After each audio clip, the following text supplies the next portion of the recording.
Hey friends, you're watching BrainStormAcres. I'm Henry. And I'm Irene. We're in the greenhouse today. As you can see, we had a really cold snap. The tomatoes Are done. as are the cucumbers. Right. It was expected. We had the tomatoes last a lot longer than we'd hoped. Right. So No complaints. we got fresh tomatoes for Thanksgiving, which was my objective.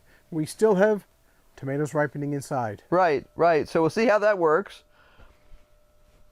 But it's time to clean this up.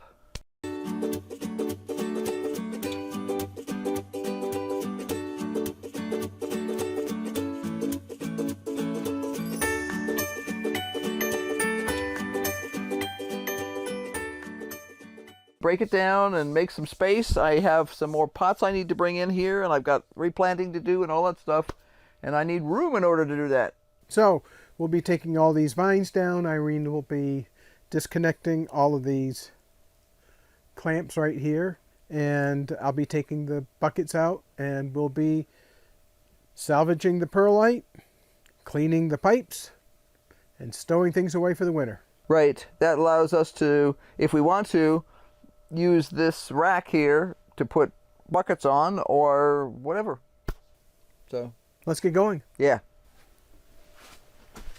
Okay, I have a container I fished up here All right. to keep track of the clips. If you want to start taking clips off too. I can do the ones down low. Yeah, well, I wasn't asking you to stand on a thing. I thought about bringing out the step stool with the... with the handle on it. Yes.